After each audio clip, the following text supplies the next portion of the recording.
ምን መሰለህ ጥያቄው ኦርቶዶክሳውያን ህፃናቶች እኛ ስንወለድ ሳለን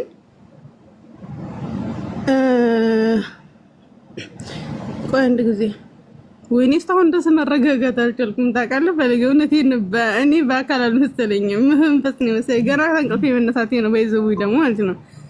እና ኦርቶዶክሶች ሲወለዱ ህፃናት ሆነው ሳይጠመቁ በፊት ሙስሊም ናቸው። ብዙዎቹ ጥያቄ ነው። እኔ ደግሞ ስንወለድም ሳንወለድም ክርስቲያን ነን፣ ኦርቶዶክስ ነን። ምክንያቱም ጥምቀት የመጣው ከድሮ ነው፣ ከአሁን ነው ማለት ነው።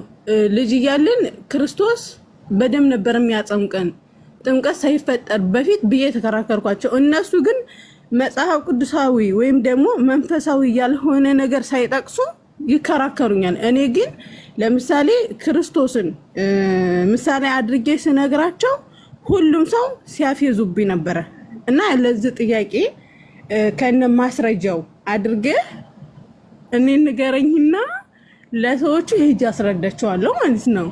ደግሞ ስክሪንሻት አድርጉልኝ፣ እኔ ደግሞ ማይክ ይዛለሁ። እሺ ታችን በመጀመሪያ እንኳን ደህና መጣሽ።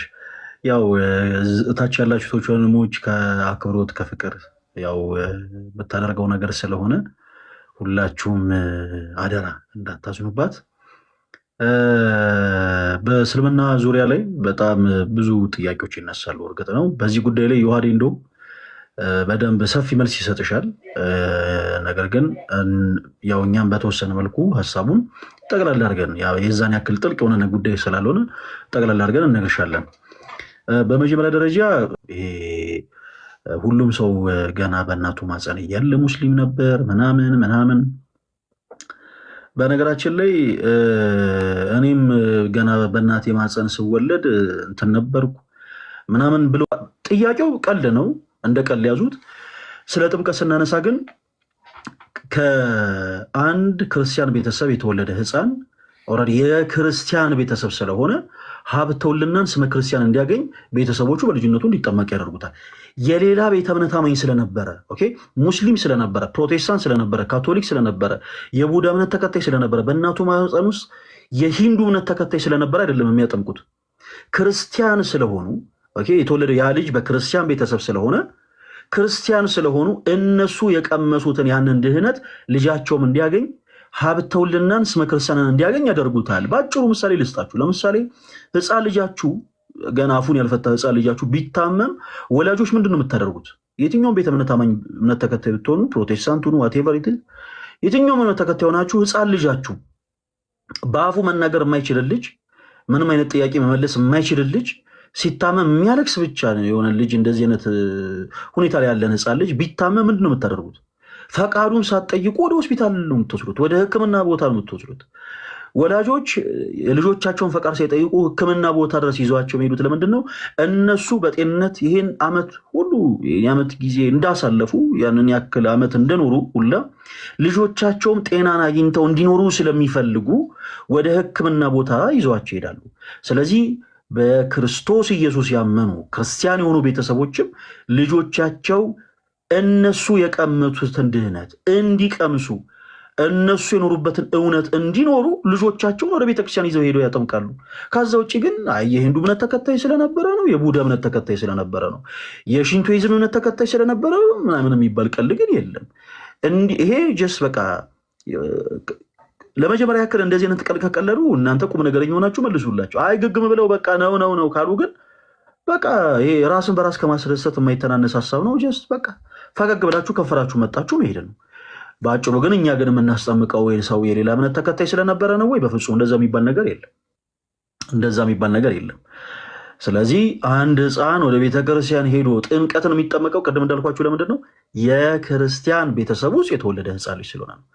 ከክርስትና ቤተሰብ ውጭ ክርስትና እምነት ተከታይ ካልሆኑ ሰዎች ውጭ የተወለዱ ሰዎች ካደጉ በኋላ ነው ወደ ክርስትና እንዲመጡ ወንጌልን ሰብከን የምንመልሳቸው። ለምን? እነሱ ቤተሰቦቻቸውም ጭምር ከክርስትና ርቀው በምንፍቅና ህይወት ውስጥ የቆዩ ስለነበሩ፣ ስለዚህ ለነዛ ሰዎች ወንጌልን ሰብከን በክርስቶስ አምነው እንዲጠመቁ እናደርጋለን ማለት ነው።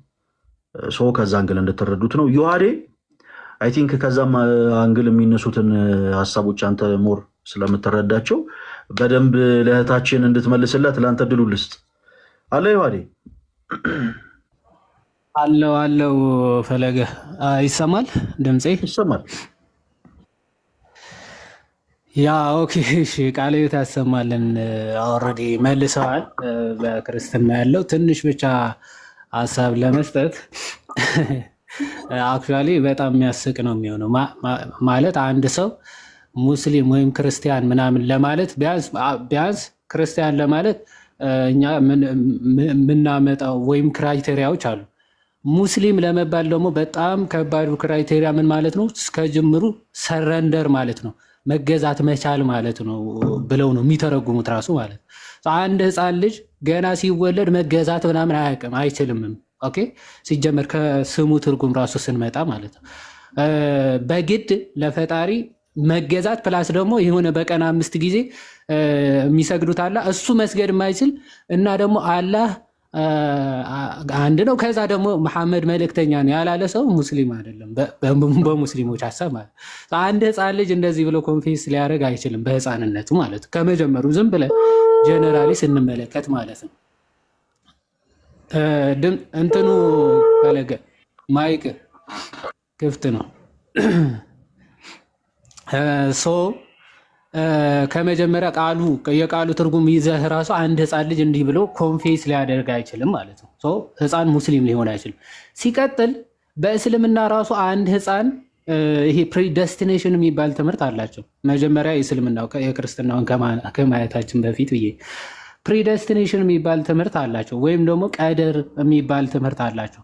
አንድ ህፃን ልጅ በተፈጥሮ ክርስቲያን ሆኖ ራሱ ሊወለድ ይችላል። በእስልምና አስተምሮ ማስረጃ አለ፣ እሱ አሳያቸዋለሁ። አንድ ህፃን ልጅ ሲወለድ ራሱ ከመጀመሪያ ሲፈጠር ጀምሮ ክርስቲያን ሆኖ ሊፈጠር ይችላል። በእስልምና አስተምሮ ክርስቲያን ሆኖ ሊፈጠር ይችላል፣ ወይም ደግሞ አማኝም ሆኖ ሊፈጠር ይችላል። ከሙስሊም ቤተሰብ የተወለደ አንድ ህፃን ልጅ ባይዘወይ ካፊር ሆኖ ወይም ደግሞ ክርስቲያን ሆኖ የተወለደ ካፊር ማለት ከእስልምና ውጪ ሆኖ የተወለደ አለ በሐዲሳቸው ማለት ነው። እና በቁርአናቸው በምዕራፍ 18 ላይ ነው የምታገኙት። ይሄ አልኸድር የሚባል አንድ ነብይ አላቸው። አንድ ህፃን ልጅ ገና በህፃንነቱ ይገድለዋል። እና ለምንድን የገደልከው ሲባል ያው ይሄ ሰውዬ ሲፈጠር ጀምሮ ገና ከህፃንነቱ ጀምሮ ካፊር ወይም ደግሞ ሙስሊም ያልሆነ ከእስልምና ውጪ ያለ እምነት ውስጥ ስለነበረ የገደልኩት ይላል።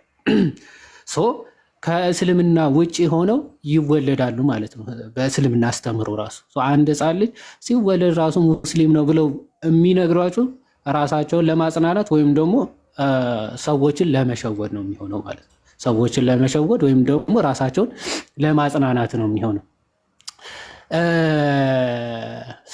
መሐመድ ራሱ ምን ብለዋል? ህፃናት ገና በአባታቸው ወገብ እያሉ ነው ወይም ሙስሊም ወይም ደግሞ ክርስቲያን ወይም ኤቲስት ምናምን ሆነው እንዲወለዱ የሚያደርጋቸው ገና በእናታቸው በአባታቸው ወገብ እንደዛ እያሉ ነው። በእንደዚህ አይነት ስቴት ውስጥ እንዲሆኑ የሚያደርጋቸው እና አንድ ህፃን ልጅ ራሱ ሲሞት አሁን በእነሱ አረዳድ አንድ ህፃን ልጅ ከሞተ ወዴት ነው የሚገባው ማለት ነው? ሙስሊም ከሆነ ወደ ጀነት ነው ማለት ነው አይደል? ግን መሐመድ ምን ብሎ እንደተናገረ አንዴ ልክፈትና ላሳያቸው።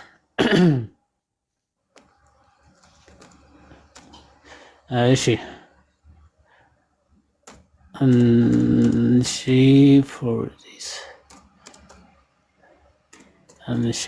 ከዛ በኋላ ቀጥታ የክርስትናውን ደግሞ ምንድን ነው ለምንድነው ህፃናት የምናጠምቀው የሚለውን እናያለን። ኦኬ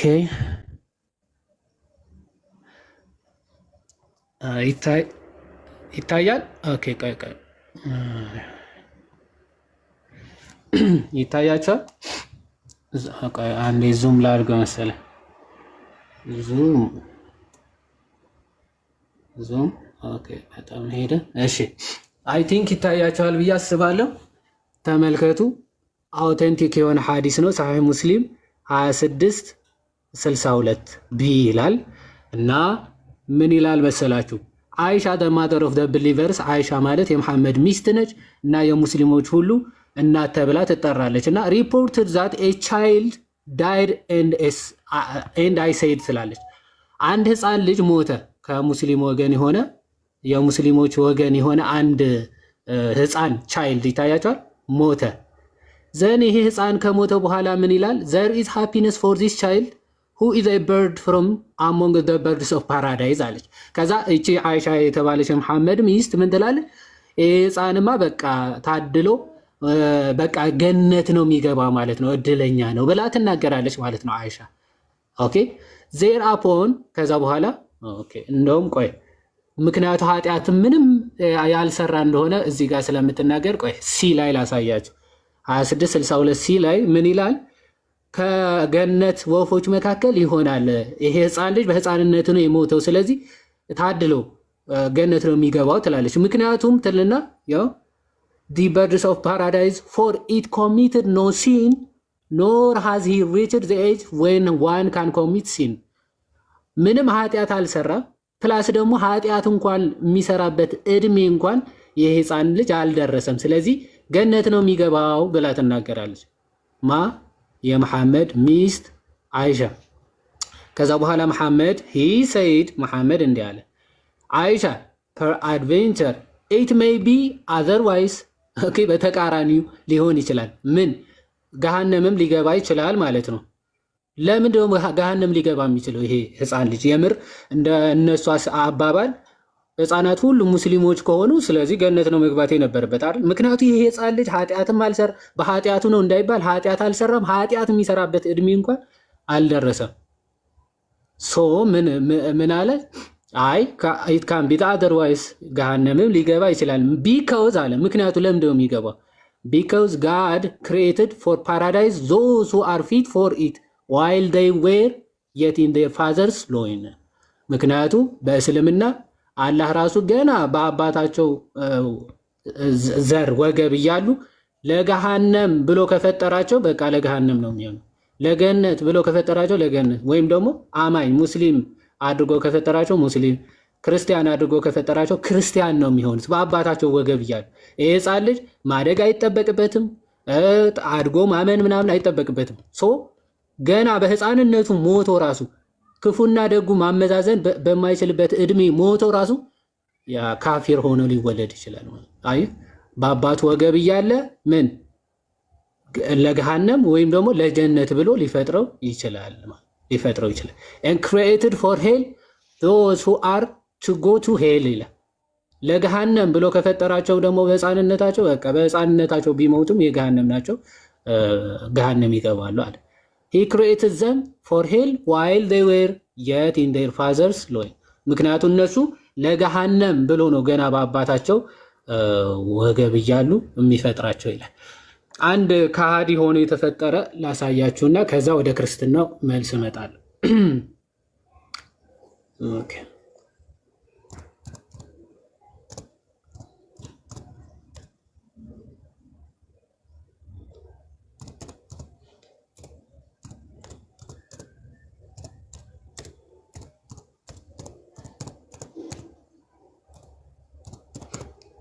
እሺ infidel it was created infidel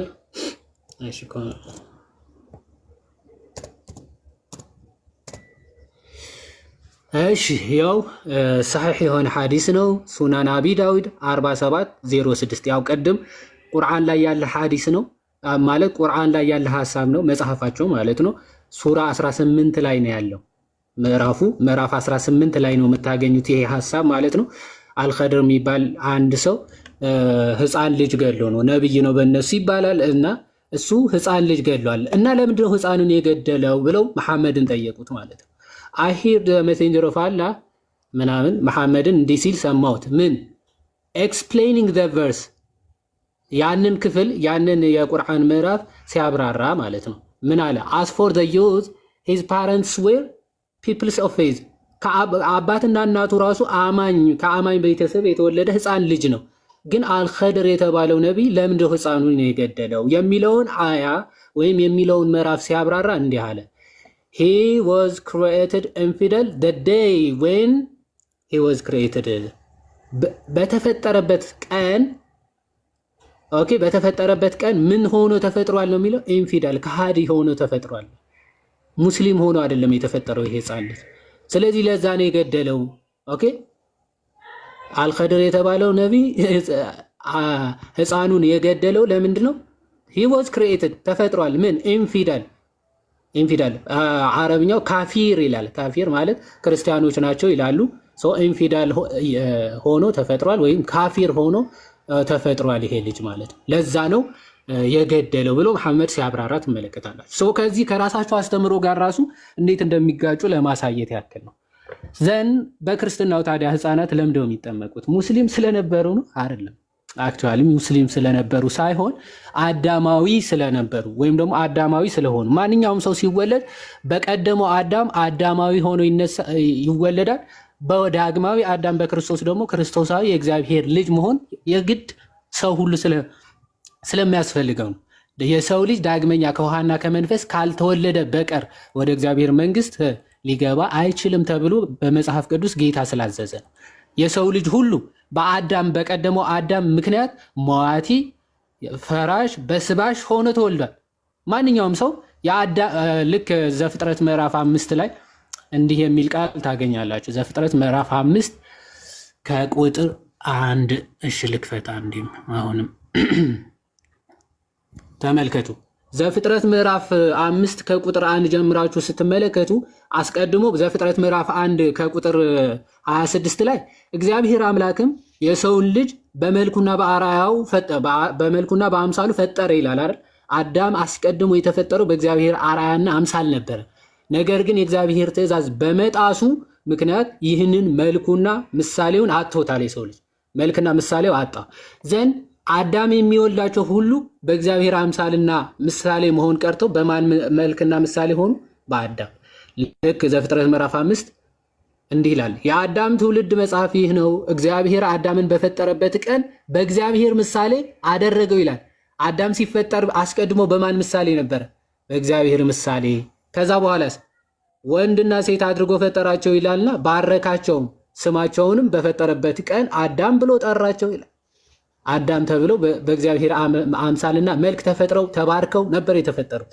ይህንን መባረክ ግን በራሳቸው ስህተት አጥተውታል ማለት ነው ሶ አዳም ከዛ በኋላ ከገነት ተባረረና ልጆችን መውለድ ጀመረ ማለት ነው አዳምም 230 ዓመት ኖረ ከገነት ወጥቶ ማለት ነው ልጅንም በምሳሌውና እንደ መልኩ ወለደ ስሙንም ሴት ብሎ ጠራው ይላል ተመለከታችሁ አዳም አሁን ከዚህ በኋላ በማን በራሱ በአርአያውና በምሳሌው ልጆችን መውለድ ጀመረ ማለት ነው አዳም ሰዎች ሲወለዱ ሁሉ በማን አርአያና ምሳሌ ነበር የሚወለዱት ማለት በአዳም በቀዳማዊ አዳም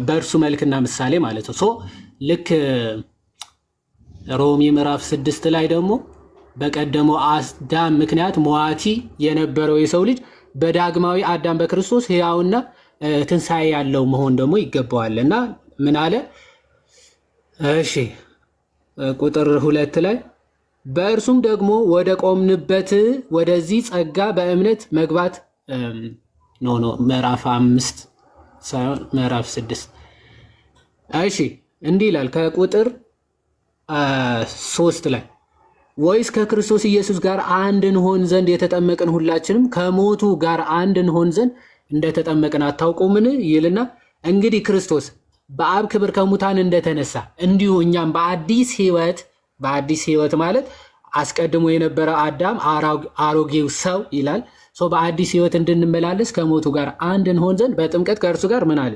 ተቀበርን ይላል ከክርስቶስ ጋር በአዲስ ህይወት ለመመላለስ ነው የምንቀበረው ማለት ኦኬ አንድ ሰው ሲጠመቅ በአዲስ ህይወት ለመመላለስ አስቀድሞ የነበረው በአዳም ምክንያት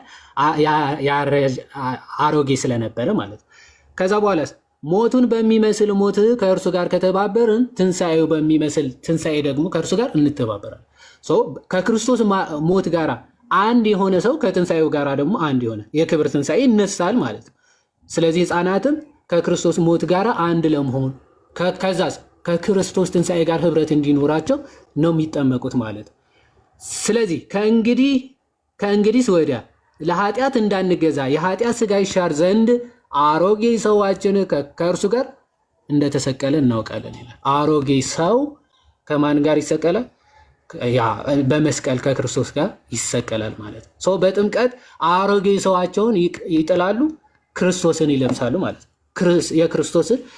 ክርስቶስን ይለብሱታል፣ የእግዚአብሔር ልጅነትን ያገኙበታል ማለት ነው። ልክ አንደኛ ቆሮንቶስ በምዕራፍ 15 ላይ በቀደመው አዳም ሞት እንደመጣ እሺ ቆይ አንደኛ ቆሮንቶስ ምዕራፍ 15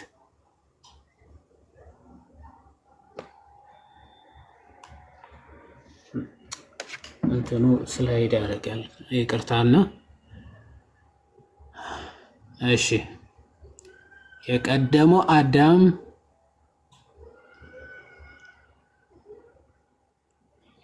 ኦኬ ከቁጥር 40 አይደል? እሺ ከዚህ አካባቢ ይመስለኝ እንዲህ ይላል ከቁጥር 42 ጀምሮ የሙታን ትንሣኤ ደግሞ እንዲሁ ነው። በመበስበስ ይዘራል፣ ባለመበስበስ ይነሳል። በውርደት ይዘራል፣ በክብር ይነሳል። በድካም ይዘራል፣ በኃይል ይነሳል። ፍጥረታዊ አካል ይዘራል፣ እሺ መንፈሳዊ አካል ይነሳል። ፍጥረታዊ አካል ካለ መንፈሳዊ አካል ደግሞ አለ ይልና እንዲሁ ደግሞ ይላል። በደንብ አስተውል። እንዲሁ ደግሞ ፊተኛው ሰው አዳም ሕያው ነፍስ ያለው ተብሎ ተጽፏል። ኋለኛው አዳም ደግሞ ሕይወትን የሚሰጥ መንፈስ ሆነ። ነገር ግን አስቀድሞ ፍጥረታዊ ቀጥሎም መንፈሳዊ ነው እንጂ መንፈሳዊ መጀመሪያ አይደለም። የፊተኛው ሰው ከመሬት መሬታዊ ነው፣ ሁለተኛው ሰው ከሰማይ ነው። መሬታዊ እንደሆነ መሬታውያን የሆኑት ደግሞ እንዲሁ ናቸው። ሰማያዊ እንደሆነ ሰማያውያን የሆኑት ደግሞ እንዲሁ ናቸው ይላል። የዚያን የመሬታዊውን መልክ እንደለበስን በደንብ አስተውላውን ቁጥር 49 ላይ የዚያን የመሬታዊውን መልክ እንደለበስን የአዳምን ማለት ነው። በመውደቁ ምክንያት መሬታውያን አፈርነ ወደ አፈር ትመለሳለህ ተብለን ፈራስ በስባሽ ሆነን ነበረ። ስለዚህ መሬታዊ እንደሆነ የቀደመው ሰው መሬታውያን የሆኑት ደግሞ እንዲህ ናቸው ይልና የዚያን የመሬታዊን መልክ እንደለበስን የሰማያዊውን መልክ ደግሞ እንለብሳለን። የሰማያዊው መልክ የክርስቶስ ለመልበስ ነው። ሕፃናት በአዳም ምክንያት መሬታውያን ሆነው ነበረና ማለት ነው። ከዚህ አንጻር የሚታይ እንጂ ፈጽሞ ሙስሊም ቆይተው ክርስቲያን ለማድረግ ጭራሽ ሲጀመር በክርስቶስ ሰዓት እስልምና የሚባል ታሪክ እኮ አይታወቅም። እንኳን በክርስቶስ ሰዓት ይቅርና እንኳን በዚህ ሰዓት ጥምቀት በተሰጠበት ሰዓት ይቅር እስልምና ሊታወቅና ከ600 ዓመት በኋላ ኦኬ ከክርስቶስ ሞትና ትንሣኤ ከምን ከ600 ዓመት በኋላ ስለመጣው እስልምና ነው አጥምቅ የተባሉ። ኦኬ በጭራሽ አይደለም። ሙስሊም ስለነበሩ በጭራሽ አይደለም። ማንኛውም ሰው ዳግመኛ ተወልዶ የእግዚአብሔር ልጅነት ካላገኘ በስተቀር በአዳም ምክንያት ወድቆ ስለነበር ማለት ነው ወደ እግዚአብሔር መንግስት ፈጽሞ መግባት ስለማይቻለው ለዛ ነው። ይሄ ነው ትምህርታችን። እግዚአብሔር ይስጥልኝ። አይ ቲንክ አበዛሁት መሰለኝ። እናመሰግናለን ዮሐዴ፣ ቃለ ሕይወት ያሰማልን። እህታችን ተመልሶልሻል አይደል?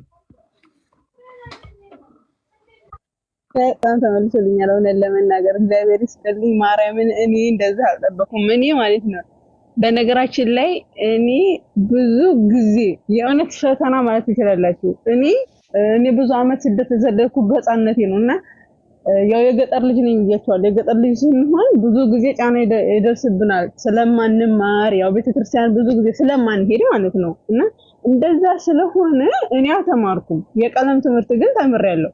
ላኪን ግን የቤተክርስቲያን ትምህርት አልተማርኩም። እንደዛ ስለሆነ ብዙዎቹ ይጠይቁኛል፣ እኔም እነግራቸዋለሁ። መጽሐፍ ቅዱስም ገልጬም እንትንም ሆኜ አስተምራቸዋለሁ። ግን ውሸትሽን ነው። እኔ አለ ተራ ሰው ስለሆንኩ ነው መሰለኝ አያምኑኝም። ብዙ ቪዲዮም አምጥቼ ያስተማሩትንም ሳሳያቸው የውሸትሽን ነው ብለው እንትን ይሉኛል እና ስለሚገርመኝ ነው። አረ ደግሞ ኮሜንታተሮች ሲሸምኑ ተማሪ እንደው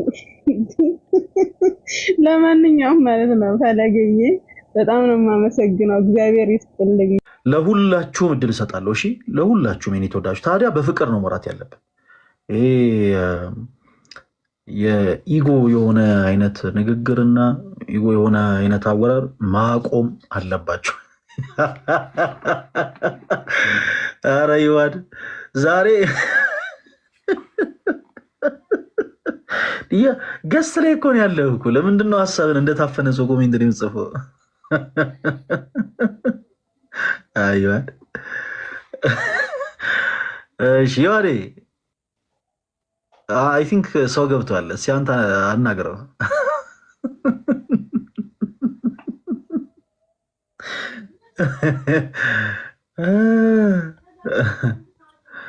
እንዴት ናችሁ? ሰላም ብያችኋለሁ። ማይክል ሚዩት አድርጋ አንተ ሰላም ማለት ማለት ማይክል ጥራ ቢሉት አለ። እኔማ ከማስቀይሞ ቆይ ማይክል በእውቀት መሞገት ካልቻል እኔ ደስ ቢለኝ ደግሞ በእውቀት ይላል እኮ እኔ አንተ ጥሩ አይደለም። እግዚአብሔር አንተ ጀግና ከሆነ ዮሐንስ አፈወርቅ ዮሐንስ 3:5 ብሏል። በጣም ያልክ ጀግና። አሁን ለምን አናወራም? አሁን እኔ ለመወያየት ነው የገባሁት። ከአንተ ጋር ፐርሰናል የምታደርግ ከአንተ ጋር ነው? አይ እኔ ከፈለገ ጋር ነው ለመወያየት የገባሁት። ዮሐድም ማውራት ይችላል። ኧረ አይመጥነኝም። እኔ ከእሱ ጋር አላወራም። ትቀልዳለህ እንዴ? ምን ለማለት ፈልገ ነው? ፈለገ ምንም አያውቅም ከአንተ ጋር ወርዶ ያወራ እያልከኝም እያለ ነው። ፈለጋ ወርዶ ማውራት ይችላል። እኔ መውረድ አልችልም። ትቀልዳለህ እንዴ? ኦኬ አይፈለገ በቃ ስማ በቃ እሱ ትህትና አለበት። የሚገርምህ ትህትና አይደለም። አይ ለማለት የፈለግኮ ገብቶናል። ችግር የለውም። እሺ እኮ ገብቶናል። ከገባ አንተ ከገባ ተሻሽለሃል ማለት ነው። የእኔ ቅኔ ከገባማ ተዋርጃለሁ በለኝ። ፈለገ የእኔ ቅኔ ከገባውማ በቃ ተዋርጃለሁ ማለት እኮ። ምን ማለት እንደሆነ ታውቃለህ ወንድማችን? አትንገረኝ። ገብቶኛል። ችግር የለውም። አይ እኔ ከአንተ ጋር አላወራም። ፈለገ ትንሽ ከአንተ ጋር ያውራ እያል እስከ 3 ብቻ ነው ደጋግሜ የምነግርህ። ከዛ በላይ ግን ብራዘር ታቸው እንደ ኧረ እባክህን እኛ በትዕግስትና በቃ ይዋድ በቃ ነው አለ። በቃ እኔ ደግሞ ምንም ስለማላውቅ እስኪ ላውራ ብዬ ደግሞ እኔ ደግሞ ቅዱስ ምናምን ስልህ ዝም ብለህ አታወራ ፕሊዝ። ምን ማለት እንደሆነ ገብተዋል? የኔ ቅኔ ከገባህ እኔ ሞቻለሁ ማለት ምን ማለት እንደሆነ ገብቷል? ቅዱስ ዮሐድ ምን ለማለት እንደፈለገ ገብቷል? ኧረ ተው ፈለገ። ገብቷል ግን ያው ገብቶኛል። አዎ ምን ማለት ነው? እስኪ ዮሐድ ምን እያለህ ነው አንተን? አይ አንተ ንገረኝ። ችግር የለውም። ለመናገር አይደል እንደ የመጣው በሱ አፍ እኔ ካላወራሁ ብለህ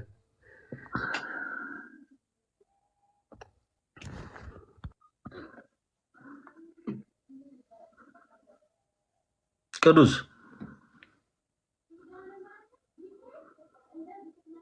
ወንድማችን ቅዱስ ዲያቆን አይ ቲንክ ለመወያየት ነው መሰለኝ ቤትን የከፈትከው። ለምንድን ነው የምትበሳጨው? እንደ የተናገረው ይዋድ እኮ ነው። እኔ አይደለሁም እኮ። ምን ሆነ ነው? ለምንድን ነው እንደ ሰው እኮ በነገራችን ላይ የበታችነት ስሜት በጣም መጥፎ ስሜት፣ በጣም መጥፎ ነገር ነው። በቃ የሆነ አንድ ሰው የበታችነት ስሜት ከተሰማው ሰው በፖዚቲቭ ይሁን በኔጌቲቭ የሆነ ነገር ከተናገረው በቃ የሆነ እልህ ውስጥ ነው የሚገባው። ብራዘር አሁን እኔ ስምህን የጠራሁት ኧረ እኔ መቼም የበታችነት ስሜት ተሰምቶኝ አያውቅም። ባይሆን ወገን የአንተ ወገን እንደዛ እያለ ነው አንተን። እኛ ችግር የለውም፣ እኛ እንግባባለን። ዊ አር ክርስቲያንስ ዊ አር ናት ፕሮቴስታንት። ችግር የለውም ለሱ። አሁን እኔ ልክ እንደ ህንድ ፊልም ቆይ ችግር የለውም ቅዱሴ፣ ያው ልክ እንደ ህንድ ፊልም እኛና ሌሎች ሰዎች በምናወራው ንግግር ላይ ልክ እንደ ህንድ ፊልም ተርጓሚ አያስፈልገንም። ለሱ ምንም አታሰብ። እንትና እንዲህ እያለ ነው፣ እንትና እንዲህ እያለ ነው። ሶዋት አሁን እኮ አንተ የገባህበትን ራሽ ዋና ቃዶች ገብቶት ነው የኔ ንግግር ቃዶች ገብቶ ለአንተ ሊተረጎምልህ። ወይኔ ኧረ ተወኝ እስቲ ሳቄን አታምጣው ቃዶች። አሁን ለምን ጨዋታችን ታመጣዋለህ? ተወን። ኧረ ተው ዮሐዴ፣ በእውቀት መወያየት ሲያቅትህ ያው እንደዚህ ነው የሚደረገው። የተለመደ ነው የትም፣ ችግር የለውም። እኔ ከአንተ እውቀት ጋር ችግር የለውም። እኔ አንተን አልችልም። ከፈለገ ጋር ከኔ ጋር እኩል ከሆኑ ከፈለገ ጋር እወያያለሁ።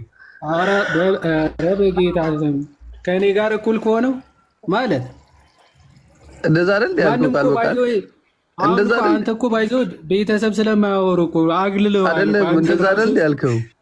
እዚህ ምገባው የሚያወራ አንተ መሰለኝ። እንኳን ከእሱ ጋር እኮ ልትሆን ተወው። ከእኔ ጋር አትወያይም፣ ከፈለገ ጋር ተወያይ ያልከው። እኔ ባይዘው ምን እያልኩ እንደሆነ ላብራራልህ። በቃ ምንም ችግር የለውም። ገብቶሃል? ማብራራት አይጠበቅብህም። አልገባህም? አንተ አልገባህም። ቆይ ሚዩት አድርገው። አሁን ላስረዳህ። ቆይ አንዴ አሁን ምን እያልኩ መሰለ? እኔ አሁን አይደለም ችግር የለውም። ተረጋጋ እንጂ እኛ ቤት መተህ አስፈቅጄ ላወራ ነው እንዴ? ተረጋጋ እንጂ ነቅዬ ነው የምጥልህ ብሏል ቀለሜ እና እንዳልነቅልህ እባክህ ተረጋጋ።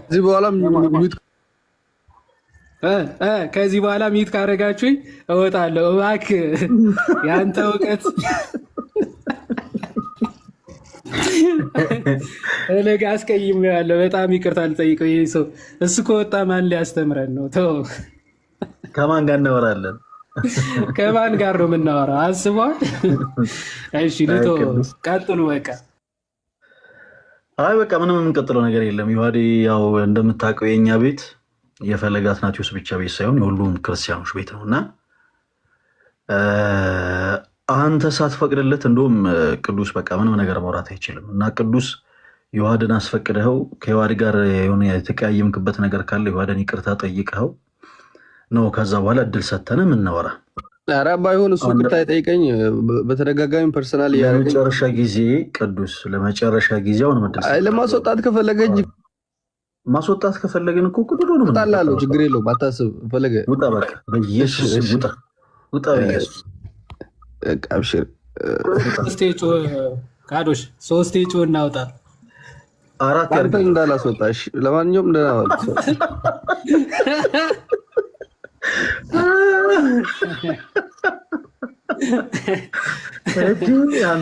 ካዶሽ እንዲህ ብሎ ቢወጣ ይሻላል። አይ ቅዱስ በጣም አስቸጋሪ ሰው ነው። ማርያምን አንዳንዴ በጣም የሚደክመው ነገር ምን ታውቃለህ? ትሁት ልትሆንላቸው ስትሞክር ነገሮችን እስኪ እንደው እንደ ክርስቲያን ፖዘቲቭ ሆነ ለመቻል ስትሞክር ሁሉ ነገሩን እንደ ሞኝነት አድርገው ለመቁጠር ይሞክራሉ። የእነሱን ጩኸትና የእነሱን ጫጫታ ደግሞ ልክ እንደ እውቀት አድርገው ይቆጥሩታል። በእውቀት የምታወራ ከሆነ የሚለው ደጋግሞ ለዛ ነው። እንደዚህ አይነት ሰዎች ጩኸታቸው እንትናቸው ይሄ ንጭንጭ ንዝንዛቸው ምናምን በአጠቃላይ ጭቅጭቃቸውን እንደ እውቀት ነው የሚቆጥሩት። እና ባካችሁን አሁን እንዲህ አይነት እድል ሲኖር በቻላችሁት አቅም ኢጎ ምናምን ወደኋላ ትታችሁት ነው። ከኛ ከክርስቲያኖች ጋር ስታወሩ በጣም ጥንቃቄ ያስፈልጋል። ዊ አር ናት ፕሮቴስታንት። የሆነ ነገር ሲባል ዝም ብለን አሜን የምንል አማኞች አይደለንም። አንድ ሰው መጥቶ በእኛ ህብረት ውስጥ ቆሞ ሼቤሬቤቤቤ ሃርጋዱላ ራባጃ ራባባባ ማክሬ ቤቤቤ ስላለ ዝም ብለን እኛ ተነስተን አሜን አንልም። እኛ ክርስቲያኖች ነን። ምን ማለት ነው? ከኛ ጋር ሰው ሲያወራ በጣም ሊጠነቀቅ ይገባል። ምክንያቱም በመጽሐፍ ቅዱስ የማስረጃ ነው ነገሮችን የምናወራው። የሆነ ነገር ሲል ምን ለማለት ፈልገ ነው? እንዲህ አይነት ነገር መጽሐፍ ቅዱስ የመሰረት አለው ወይ ብለን ነው የምናወራው። እንደምታውቁት ኦርቶዶክሳዊ የሆነ አማኝ በአጠቃላይ መጽሐፍ ቅዱሳዊ መሰረት ባለው ጉዳይ ላይ ብቻ ነው ነገሮችን አሜን ሊል የሚችለው። ከዛ ውጭ ዝም ብለን ከመሬት ተነስተን አሜን የምንል ህዝቦች አይደለንም። እናንተ ደግሞ በተቃራኒው ደግሞ ማንም መጥቶ የሆነ ነገር ባላችሁ ቁጥር አሜን የምትሉ ሰዎች ናቸው። እና የእኛም ትልቁ ትግል ያ ነው። እናንተን ከእንደዚህ አይነት ሙድ ውስጥ አውጥቶ ልክ እኛ ባለንበት አይነት አንግል ነገሮችን እንድትመለከቱ ማድረግና ወደ እውነተኛው ጌታ ወደ ክርስቶስ ኢየሱስ እናንተን መጨመር ነው። ስለዚህ በቻላችሁት አቅም እባካችሁን የኔ ተወዳጆች ስፔሻሊ ፕሮቴስታንት የሆናችሁቶች ወንድሞች በፍቅር ነው። ኔጌቲቭ ነገር አስባችሁ የምትመጡ ከሆነ ግን እዚህ ጋር አንግባባም። ዘለፋ ምናምን ትችት ምናምን የሆነ ነገር ከአንደበታችሁ ይወጣል። ከዛ በኋላ ትወርዳላችሁ፣ ትመጣላችሁ፣ ነገር ትናገራላችሁ፣ ከዛ በኋላ ትወርዳላችሁ። እንደዛ ስለማይሆን ይሄው ለእናንተ ሰፊ እድል ሰጠን። ኦርቶዶክስ ቤተክርስቲያን ከመጽሐፍ ቅዱስ ውጭ የምታስተምረው ትምህርት አለ ብላችሁ ታምናላችሁ ወይ? በጣም ረዥም በነገራቸው በጣም ረዥም ሰዓት ነው በዚህ ርዕሰ ጉዳይ ዮሐድ ሂኮ የሚል የቲክታክ አካውንት ምን ብሎ እንደሰደበኝ በመድኃኔዓለም ኮሜንቱን ስክሮል አድርገው በእንደው በቅዱስ ሚካኤል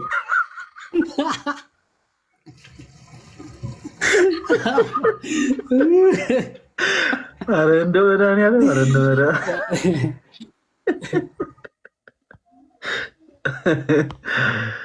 ኧረ ጋይስ ወይ ሂኮ ገስ ላክልንና እናስገባ። ማለት የምትፈልገው ነገር ካለ እዚህ ጋር የገስ ምልክት አለ እና እኮ በጣም የተባረከ ስድብ እኮ ነው። ልልክለት ብዬ ራሱ እንትን አለኝ እምቢ አለኝ። ልልክለት ብዬ ለመላክ አይመች፣ ፕራይቬት አካውንት ነው እና ገስ ላክልን ወንድማችን ይኮ እና በፍቅር እንድታወራ ነው እኛ የምንፈልገው። በጣም እንደዚህ ይኸው 4 ዓመቴ እንደዚህ አይነት ስድብ ተሰድቤ አላውቅም ነው በህይወቴ።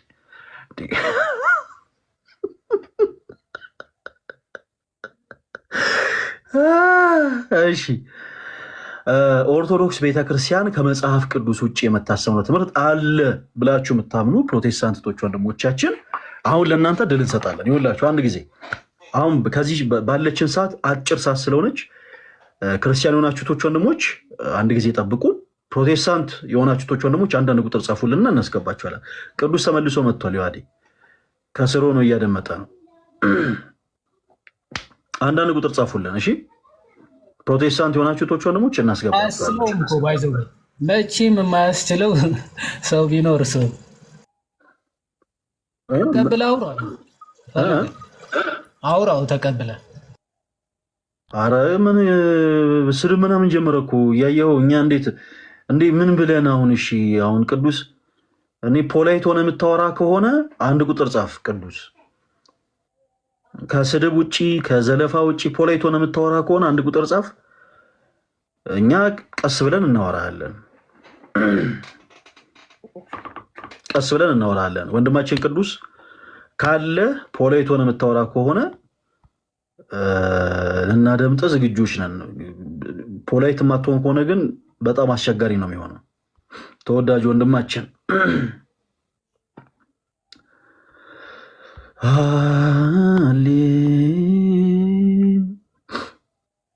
እሺ ጋይስ እሺ አቤላ እሺ ሁላችሁም እዚህ ውስጥ ያላችሁቶች ወንድሞቻችን ፕሮቴስታንት ለሆኑት ወንድሞቻችሁ በደንብ ሼር አድርጉ። ሁላችሁም እሺ ሁላችሁም ዛሬ ለፕሮቴስታንት ወንድሞቻችን እንግዲህ ወደ ስንት ሰዓት ያክል ነው የዋዴ ረዥም ሰዓት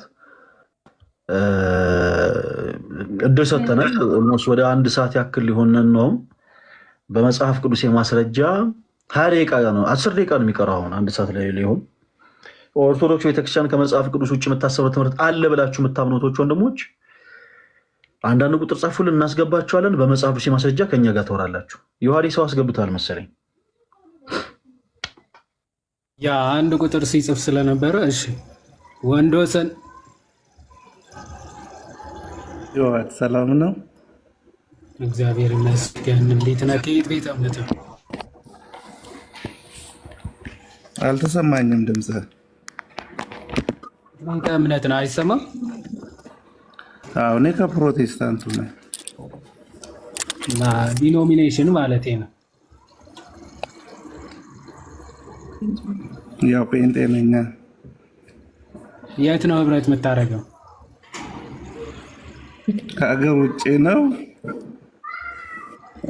ምን ቸርች ነው የሚባለው?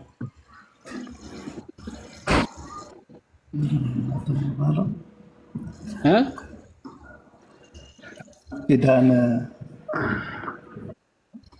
ምን አዲስ ኪዳን ይባላል ቸርቹ ስሙ። አዲስ ኪዳን አዲስ ኪዳን የሚባል ቸርች ደግሞ አለ። መቼ ነው የተመሰረተው? እሱን አመሰራረቱን አለ እንግዲህ ቸርቿ እቺ ቤተ ህንፃውን ነው የምትለኝ? ቤተ አዲስ ኪዳን ካህናት ነው ወይስ አይደለም? አዲስ ኪዳን ቸርች አይ ነው ህንፃው ሳይሆን ቸርቹ ህብረቱ ራሱ መቼ ነው የተጀመረው? አይ እኔ እንጃ ማሹር እርግጠኛ አይደለሁ። እንዴት ታዲያ ህብረት ታደርጋለህ? የማታውቀው ቸርች ላይ ሄደህ አስተምሯቸው ነው መጽሐፍ ቅዱስን መሰረት ያደረገ ስለሆነ ተስማምተናል። መጽሐፍ ቅዱስን መሰረት እንዳደረገ በምን አወቅ አንተ? እንዴት አወቅ? ከሚያስተምሩኝ መጽሐፍ ቅዱስን እጄ ሳጣቅስ አይጋጭብኝም። ኧረ አንተ የመጽሐፍ ቅዱስ እውቀቱ ነበረ፣ ከዛ ሄደ ነው የመዘንካት ቸርቿ አይደለም። እንግዲህ መጽሐፍ ቅዱስ እውቀት አለኝ ማለት አልችልም። የምማረው ነገር ግን ከመጽሐፍ ቅዱስ እውቀት ከሌለ ትክክል ይሁን አይሁን በምን አወቅ ታዲያ? መጽሐፉ በእጅ አለ። አሁን እኮ የዋዴ የገባሁት ጥያቄ እሺ ኤኒዌይስ እንተውና እንደው በጣም ስለሚገርም ነው አንዳንዴ ሳየው ትምህርታቸው ምናምን እንደዛ ሆኖ ስለተሰማኝ ሄጄ ህብረት አደረግኩ ብላችሁ ነው የምትናገሩትና መዛኞቹ እናንተ ናችሁ። ትምህርቱ ከየት እንዳመገኛችሁ አታውቁ ምናምን፣ ግን ሚዛን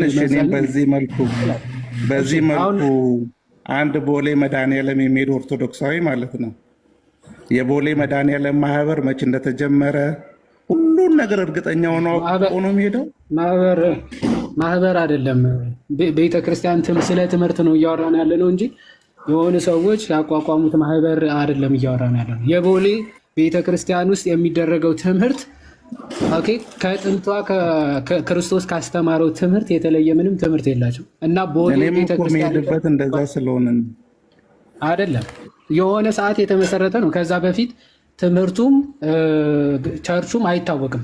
ኦኬ ቦሌ መድኃኔዓለም ራሱ የቻለ ቸርች አይደለም፣ ወይም ራሱ የቻለ ቤተክርስቲያን አይደለም። ኦኬ አጥቢያ ቤተክርስቲያን ነው። እዛ ያሉ ክርስቲያኖች ኦኬ ኦርቶዶክስ ክርስቲያኖች በህብረት የሚያደርጉበት ስፍራ እንጂ የተለየ አስተምሮ ያለው ቸርች አይደለም። ያንተ ቸርች ግን ከሌሎቹ ለምሳሌ ከቃለ ሕይወት፣ ከመካነ ኢየሱስ፣ ከአማኑኤል፣ ከሙሉ ወንጌል ከነዚህ ቸርቾች የተለየ ትምህርት ስላለው ነው ራሱ የቻለ ቸርች የተከፈተው ማለት ነው። መቼ ነው የተከፈተው አታውቀውም። መቼ ነው የተጀመረው አታውቀውም። እንደዚህ አይነት አስተምሮ ማለት ነው። አሁን ለጊዜው እሱን ዞር እናድርገውና ስለማታውቀው ኦርቶዶክስ ቤተክርስቲያን ከመጽሐፍ ቅዱስ ውጭ የሆነ ትምህርት አላት ወይስ የላትም? ለዛ ነው የገባሁት። የሰው ልጆች የተፈጠሩ ፍጥረታት የሰውን የልብ ሀሳብ ልመናና ጸሎት መስማት ይችላሉ። ወንድወሰን ጥያቄን ሰምተዋል ወይስ አልሰማሁም? ሰምቼዋለሁ። ለዛም እኮ ነው የገባሁት። ምንድን ነው ጥያቄው? ጥያቄው አንተ የጠየቀኝ ጥያቄ የኦርቶዶክስ ቤተክርስቲያን የምትከተለው መጽሐፍ ቅዱሳዊ ያልሆነ ሀሳብ